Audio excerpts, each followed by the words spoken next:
bienvenidos a Perspectivas Latinas, un servicio comunitario de CAN TV. Yo soy Juan Carlos Hernández. Parece que la lucha por una reforma inmigratoria ha llegado a un punto estático. La Cámara Baja del Congreso ha hecho poco al respecto y el presidente tampoco.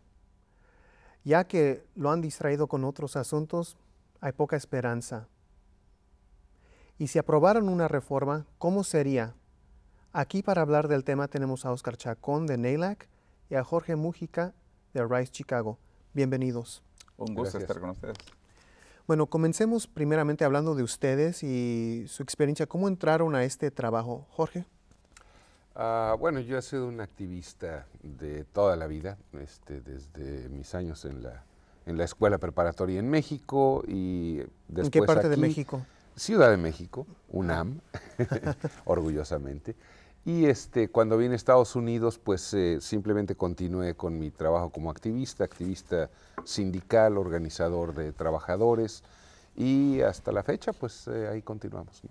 ¿Viniste directo a Chicago? ¿O? No, en Los Ángeles por un año, pero Los Ángeles no es una ciudad, es un suburbio muy grandote nada más. Entonces, sí, no tiene corazón como esta ciudad. Así es.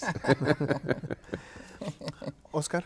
Bueno, algo parecido. Yo comencé en esto de trabajar por la justicia desde que era muy joven, mucho más joven de lo que soy ahora, para no hablar de viejos. Y empecé en el marco de lo que fue realmente la etapa preguerra civil en El Salvador. Estuve muy involucrado con el trabajo de organización juvenil y de organización de comunidades de fe. Así fue como me originé en esto y es casi también una herencia familiar. Vengo de una familia muy involucrada en este tipo de trabajo. Y a mi llegada a Estados Unidos, pues realmente fue simplemente cambiar de escenario, cambiar de teatro, de trabajo, pero en esencia la misma convicción, porque ese tipo de trabajo, por lo menos desde mi punto de vista, es una misión de vida. O sea, no es algo que lo haces simplemente porque tienes un trabajo que te paga para hacerlo. Una vocación, digamos. Exacto. Bueno, ahora hablemos de lo que pudo haber sido una reforma en el 2007 y caminemos por esa historia. ¿Qué nos condujo a esa propuesta de ley y por qué murió? Y sigamos ahí. Jorge. Pues a nivel chisme, por supuesto, porque nunca tendrá uno todas las minutas de la historia, ¿verdad? Pero sí. A nivel chisme parece ser que hubo un berrinche muy grande de parte de un congresista demócrata que creía que iba a ser el jefe del comité judicial cuando los demócratas adquirieron mayoría en el Congreso en noviembre de 2006. Y no lo nombraron, se presentó ante los republicanos y les dijo, ok, yo pacto lo que ustedes digan. ¿Qué quieren ustedes de inmigración? Yo le pongo la parte que yo quiero y lo presentamos como propuesta bipartidaria. Sí. Así nació la propuesta de ley Strife. En marzo 25 o algo así del año 2007. Cuando después en el verano, el senador Kennedy y el senador McCain se pusieron de acuerdo con George Bush y presentaron su Grand Agreement, que era radicalmente diferente de la propuesta Strife, los republicanos respondieron diciendo, no, nosotros ya tenemos la propuesta migratoria y es la Strife. Sí. Y eso dio al traste con toda la posibilidad de que hubiera un acuerdo general y una reforma migratoria en el año 2007. Eso es lo que se cuenta. En breve, ¿no? Pero se le fueron agregando otras cosas. Recuerdo que le nombraron un monstruo, ¿no? De Frankenstein a esa propuesta de ley. Exacto. También creo el representante Luis Gutiérrez le había agregado, pensaba ponerle otras cosas. Él presentó la propuesta Strife. Sí. Y bueno, se acaba esa propuesta de ley, muere, y ¿qué pasa después, Oscar? Fíjate que quizás me gustaría añadir de que en realidad lo que hay que destacar es de que la ley de inmigración de Estados Unidos es una ley que ha venido estando sistemáticamente en condición de obsolencia, ya no hablemos de injusticia, desde prácticamente mediados de la década de los 60. O sea, la arquitectura básica de la ley de inmigración sigue siendo la misma. Y el cuello de botella que ha existido y que es lo que conllevó a que tanta gente, teniendo derecho a obtener una visa decidieran venirse sin autorización o simplemente quedarse aquí cuando llegaron con una visa de turista, que es lo que crea a la población sin papeles, sumado a los flujos laborales, pues la gente vino y encontró trabajo, punto, y se quedaron acá. Pero la ley de inmigración, en vez de adaptarse a esa realidad, más bien se fue cada vez cerrando más y más y más y más. Y en 1996, ya con estos caminos cerrados, obstaculizados, pasan al siguiente nivel, que es que te penalizan el estar en la condición de ser un extranjero sin papeles y te crean otro montón de obstáculos precisamente para la migración legal a Estados Unidos. Entonces, volviendo a la pregunta tuya, mi entendimiento es que en realidad en el 2007, quien verdaderamente logró dominar el debate muy claramente fue la Casa Blanca. O sea, mucha gente se le olvida que en diciembre del 2006 se empezaron a rumorar reuniones en la Casa Blanca, organizadas nada más y nada menos que por Karl Rove, el principal asesor presidencial, con puros senadores republicanos, que venían tramando cómo tomar la iniciativa política del debate sobre una reforma migratoria. Mientras tanto, en la Cámara Baja andaban ahí peleándose, como decía Jorge, por liderazgos. Los demócratas mismos andaban perdidos tratando de reconquistar a McCain, para que viniera a ser otra vez socio con Kennedy, cuando en realidad, para cuando los demócratas toman conciencia de lo que estaba pasando, ya los republicanos habían trabajado todo el detalle de lo que terminó siendo la propuesta Kennedy-Kyle.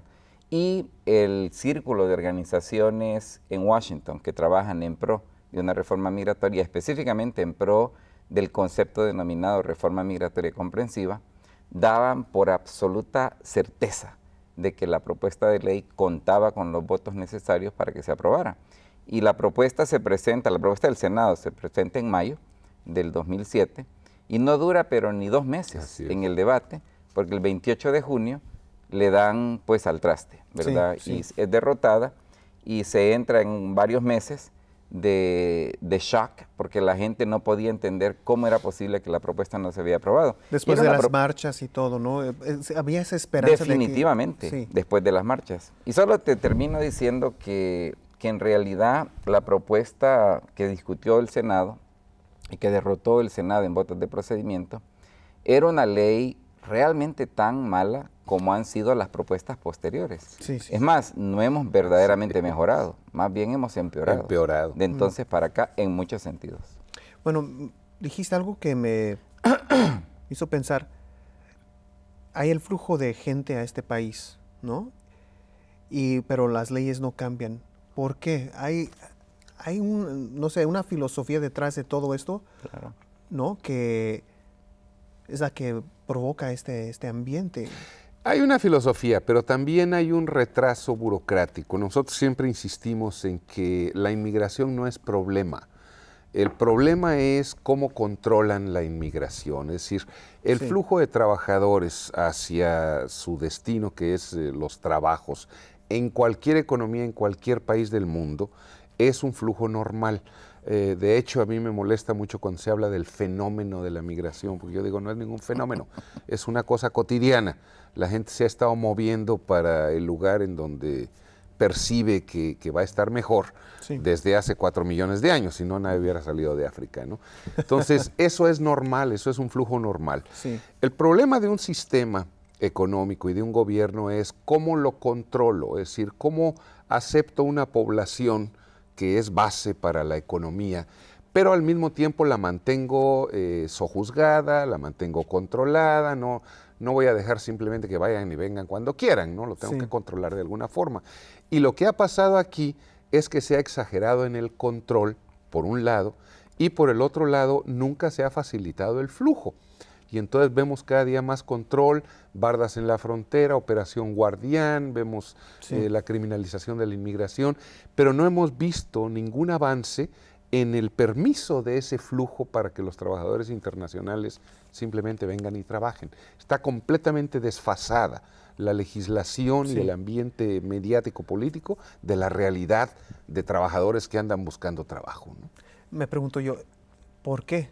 ¿Por qué no hay esa respuesta eficaz a este problema? O sea, cuando decayó la economía, en el 2008, 2007, hubo una respuesta inmediata, ¿no? O sea, a los bancos, hay que apoyarlos o se cae la economía, ¿qué hacemos? Sin embargo, para el pueblo, la gente común, no hay nada. Y yo creo que fue el mejor momento y creo que lo perdimos. Sí. Era el mejor momento para haber insistido en que la inmigración no es un problema de invasiones extranjeras, Sí. no es un problema de seguridad nacional, es simplemente un flujo de trabajadores. Sí. No hay trabajos, se fueron los trabajadores. Punto. Era facilísimo. Pero ya en ese tiempo la mayoría de las organizaciones, digamos el establishment del movimiento migratorio, estaban muy metidos en la dinámica electoral. Había que elegir a Obama y punto. Eso Y no había otras consideraciones, ¿no? Estás hablando del 2007, 2008. 2007, 2008, cuando Sí. revienta la crisis económica. Sí, ya después de ese choque hablaste, Oscar, ¿qué es lo que, bueno, ya lo tocó algo Jorge, todo el mundo se puso detrás de Obama, ¿no? Puso su esperanza en él. De hecho, él también usó la palabra, ¿no? Y también tomó una frase que usó el movimiento. Sí se puede. Sí se Claro. puede, de Yes We Can, ¿no? ¿Qué pasa con Obama? Llega a la Casa Blanca y... Pero fíjate que yo quiero regresar por un momento a tu pregunta, que Jorge la respondió en cierta Sí. forma, pero quiero acentuar el hecho de que tú preguntabas si hay una filosofía, Sí, sí, sí. ¿verdad?, detrás de todo Sí. esto. Y yo creo que hay que estar muy claros. La historia de la política de inmigración de Estados Unidos, en la mayor parte de vida que ha tenido, ha estado estructurada para alcanzar un fin, y es reafirmar la identidad europea, anglosajona, de la sociedad estadounidense. Sí, sí, sí. Por eso es que la ley de inmigración hasta 1965 era llanamente racista. Si eras europeo tenías mucho más privilegios, si no eras europeo estabas mal. Del 65 para acá nos crearon la ilusión de que la ley iba a ser más justa en el sentido de que se le iba a dar el mismo número máximo de visas a cada país por igual. Claro, cuando los mexicanos solo representaban el 8% de la población extranjera, Sí. en 1970, eso sonaba como algo justo. Pero cuando tú ves lo que pasa de 1970 en adelante, Se que hay una detona, ¿no? transformación Sí. total de quién es el extranjero en Estados Unidos, para llegar al año 2010, donde obviamente los extranjeros provenientes de América Latina, comenzando por los mexicanos, representamos casi el 60% de la población extranjera. Entonces, la política de inmigración, por un lado, ha tenido la intención de hacer difícil que el mexicano encuentre asidero legal en Estados Unidos, porque contradice la lógica de la identidad. Pero por el otro lado, también yo creo que es importante estar muy claro de que la política de inmigración, que ha permitido que haya una población sin papeles de millones de personas, es también buena política económica. Claro. O sea, si tú ves quién se lucra, ¿verdad?, de la presencia de esta Ajá. población extranjera en este país y de qué manera se lucran, es increíblemente beneficioso para estos intereses que la cosa se mantenga como está. O sea, Así no hay es. un Sí, incentivo directo, ¿verdad? Sí. Y en este sentido, llegando a tu pregunta sobre Obama, definitivamente salimos del 2007, como dicen en mi pueblo, con la cola entre las patas, porque no se alcanzó nada, ¿verdad?, en cuanto a legislación. Aún así era una legislación muy mala.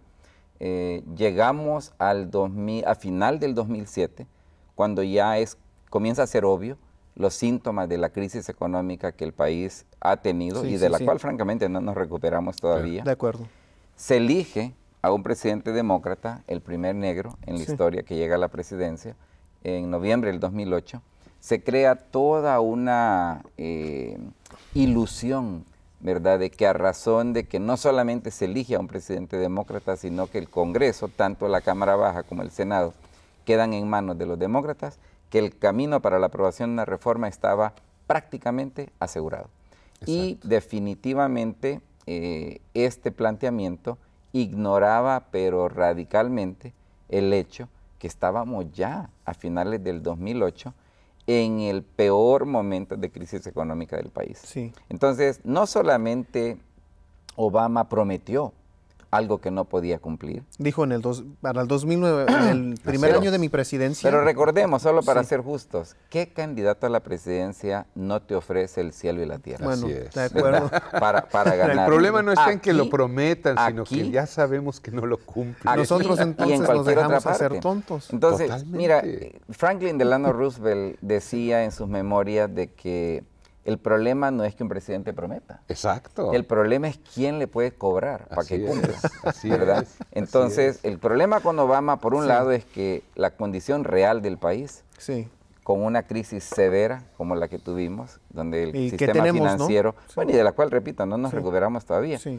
era prácticamente imposible esperar de que iba a haber cualquier cambio que no fuera a atender los intereses de quienes tienen, hoy por lo menos, el sartén por el mango, es decir, los grandes intereses financieros del país. Y a eso fue lo que se dedicó Obama, Sí. dejando por atrás cualquier otra cosa.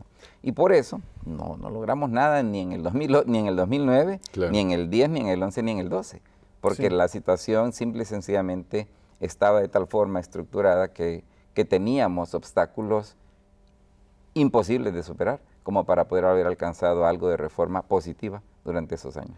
Bueno, estoy de acuerdo contigo y no, porque también bueno, se dedicó a la aprobación del Seguro Universal. Claro. Ujú. Que no es universal. Bueno, así lo... Una reforma al Así es. Sí. sistema de cuidado médico. no, bueno, así lo dice, ¿no? Ujú. Ahí, bueno, gastó mucho de su capital. Todo. Sí, digamos Y lo todo. sigue gastando. Sí, se le ha ido. Cuando, bueno, se le exigía, bueno, la comunidad latina que bueno, ayudó a elegirlo 2 veces, le exigía una reforma. Sí. Sin embargo, no lo hizo. Ahora, llegamos a el 2013 y ¿qué esperamos? ¿Qué ven ustedes de esperanza? ¿Hay esperanza para una reforma o no? ¿Y cómo ven el futuro? Bueno, yo por lo menos te comparto mi perspectiva. A lo mejor desacordamos con Jorge para que así se ponga mejor la conversación. Yo creo de que hay que estar muy conscientes. Sí. El tema de la política de inmigración y el tema de los derechos de la población inmigrante en Estados Unidos son temas que ya no podemos ni entenderlos ni resolverlos, como que fueran temas aislados, ¿verdad? Como que fueran temas tangenciales. En realidad se han vuelto temas neurálgicos de la vida del país Sí. y como tal se han vuelto extremadamente complejos de resolver. Y hay una realidad, todo esto está pasando en un salón contextualizado por lo que es hoy en día la división más polarizante que el país ha experimentado en muchas décadas. O sea, algunos dirían que nunca el país había estado tan Quizá. polarizado, salvo la guerra civil, Desde 1865. Sí. como está hoy, Sí. ¿verdad?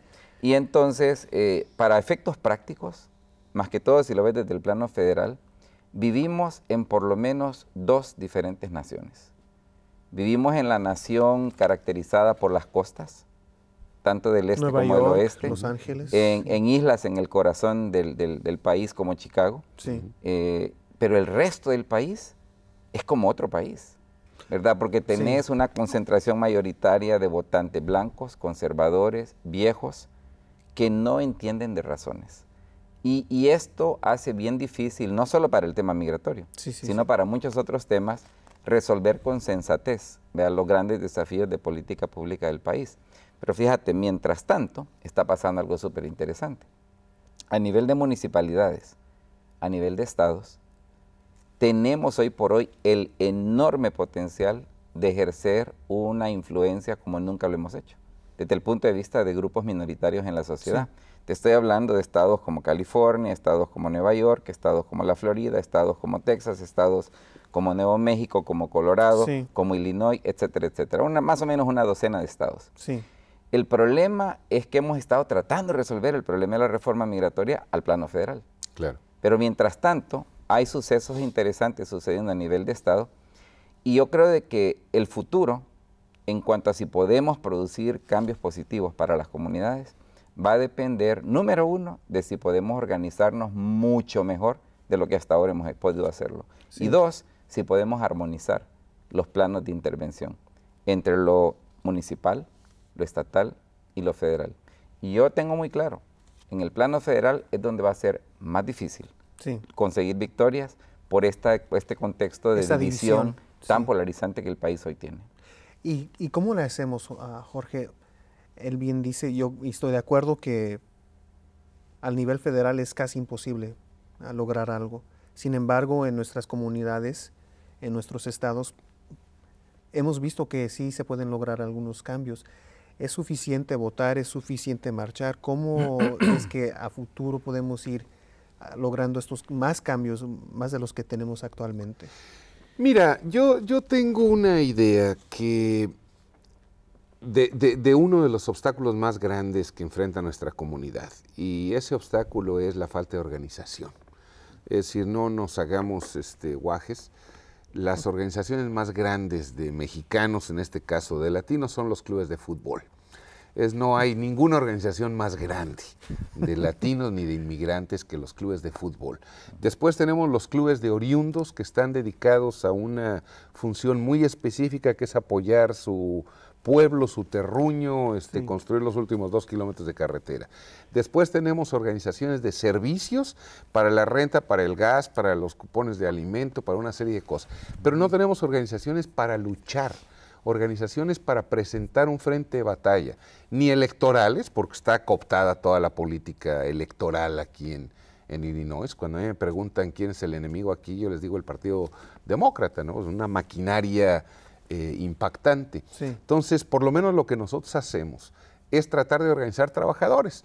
La vieja respuesta de 1890, ¿no? Sindicatos, es decir, organizaciones de lucha para autodefenderte, mejorar tus condiciones de trabajo, con y sin papeles, porque además, aún logrando una eventual legalización, de todas formas te roban tu salario, de todas formas no te pagan completas horas extras, de todas formas te discriminan, de todas formas, aunque te hagas ciudadano, seguirás siendo Pérez, ¿ves? Eso no te lo van a quitar. O vas a tener la misma cara. Vas a tener la misma cara, claro, y son círculos de pobreza, ¿verdad?, que se reproducen hasta la tercera generación. Es que nuestros niños acceden a una clase que ya ni es media, ¿no? Digamos, una clase, un cuarto, pero fuera de la tercera generación, primera y segunda generación, sigues hasta el fondo del fondo del fondo. Eso no se arregla votando, eso no se arregla en los clubes de oriundos, eso no se arregla con ayudas para la renta y para el gas. ¿Ves? Necesitamos organizaciones de lucha que realmente puedan incidir en tus condiciones de vida y de trabajo. Sin eso no hay nada. Sin eso no hay nada. Y ¿ven algunas chispas? Bueno, sí. Montones. Yo a eso me dedico, mano. Vemos explosiones de grupos de gente, de trabajadores, ¿no? Como los, en parte, no son trabajadores, los Dreamers, ¿no? Fue, en parte, algo quizás con un aspecto de eso, ¿no? Es que yo estoy de acuerdo con Jorge que el problema, digamos, más grave, el problema estructural, es precisamente que en la sociedad, porque también aquí hay que ser justos, no vamos a decir que los inmigrantes somos los únicos ineptos que no hemos encontrado cómo organizarnos. No, claro que ¿verdad? No. Es un problema de la sociedad y del mundo. Paradójicamente, el mundo en su totalidad parece haber perdido su capacidad de ser creativo, de ser innovador, ¿verdad? Cuando hablamos de cómo darle un nuevo significado al concepto de organización social de las mayorías, con el fin preciso de tener poder político, ¿verdad? Y aquí es donde yo creo que está el meollo del hoyo. Y hay cantidad de actores que están buscando respuestas. Claro. El problema es que hasta la fecha, en el mejor de los casos, estamos hablando de esfuerzos bastante aislados, pero hay que tener claro, el gran desafío que tenemos como migrantes en la sociedad en la que vivimos, porque hay que también ver estos desafíos como desafíos de sociedad, ¿verdad? Es buscar con más rigurosidad no solamente una metodología nueva de cómo organizarnos, sino también una filosofía nueva, una ideología nueva que nos permita armar procesos que realmente nos vayan dando la posibilidad de poder incidir en los grandes procesos de toma de decisiones, que insisto, y estoy de acuerdo con Jorge, no se reducen a simplemente participar en elecciones. Sí, de ¿verdad? acuerdo, de La acuerdo. democracia real, o sea, el ejercicio del poder político de las mayorías, realmente es un deporte cotidiano. Así O es. sea, no lo practicas cada 2 años o cada 4 años, sino que tiene que ser algo más cotidiano. Y yo te digo, o sea, hay muchas organizaciones, en el caso de la organización para la que yo trabajo, este es como el gran tema en el que estamos muy metidos, precisamente tratando de hacer una contribución en el campo conceptual, pero también en el campo metodológico, de cómo vamos sentando algunas bases que nos permitan aspirar a ejercer el potencial que tenemos, porque potencial existe, Claro. Sí. enorme. Tengo 2 preguntas, porque ahí dijiste, bueno, me surge una pregunta. ¿Carecemos de un líder? De un líder, una persona que, o un grupo de líderes que puedan ir al nivel federal, a la Casa Blanca y decir, mira, eso es lo que nos exige el pueblo, o Eso es nuestras mitología. comunidades. Sí. Eso es mitología. Es mira. mitología, pero digamos como Martin Luther King. No, eso es mitología. Bueno. Eso es mitología. Ni César Chávez ni Martin Luther King eran líderes personales Pero individuales. es, En yo el movimiento lo de digo los porque derechos como- civiles de los afroamericanos hubo 50 líderes y estaba Malcolm X, y estaba Sí, Huey de acuerdo, Newton, y de estaba acuerdo. Angela Davis y docenas de grupos distintos, ¿no? Es Lo que necesita es un liderazgo colectivo. Pero ahí voy a la otra cuestión. Ahí dijiste otra palabra, Oscar, lo cotidiano. Mucha gente dice, y tú también lo mencionaste, la gente se preocupa por pagar la renta, Claro, darle de por comer a sus supuesto. hijos.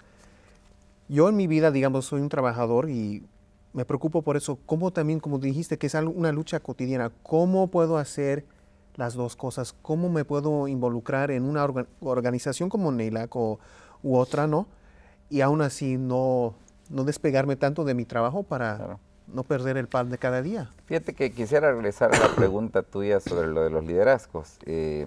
Hay 2 realidades que no hay que perder Se nos va de el vista. tiempo, así es que, Sí, por favor. la mitología social estadounidense con frecuencia nos pinta que las cosas fueron posibles porque un individuo Sí, Claro. tomó de el acuerdo. liderazgo, lo cual generalmente no es cierto. Más bien luce bonito en los libros, pero en la Sí. práctica no Es funciona. más fácil escribirlo. Y Sí, por sí, el sí. otro lado es que si te fijas, estás hablando de épocas muy pasadas. Así es. ¿verdad? No había En el celulares. momento actual yo te diría que el gran desafío es resolver la pregunta que te acabas de plantear. ¿Cómo ponemos en sinergia social, Sí. en sinergia política, literalmente hablando a millones de personas, sin que sientan que han tenido que dejar de hacer aquello que les permite seguir viviendo? Entonces Bueno, yo creo que esa mira, es una de las déjame grandes Se nos hacerte ha un acabado el planteamiento tiempo. A ver. Muy simple. Regresemos a las 8 horas de trabajo nada más. Y entonces Sí. tienes tiempo de estudiar, de dedicarle a tus hijos y de ver qué pasa en tu comunidad. Sí, muy bien. Gracias, de veras. Muy buena conversación para 2 horas. Ahí terminamos. Perspectivas Latinas es un servicio comunitario de CAN TV. Si su organización sin fines de lucro le gustaría trabajar con CAN TV, llame al 312-738-1400 y pregunte por Nonprofit Services. Sintonice Perspectivas Latinas todos los jueves a las 8:30 en el canal 21 del CAN TV 21. Yo soy Juan Carlos Hernández. Gracias por estar con nosotros. Bueno, muchas gracias, la verdad.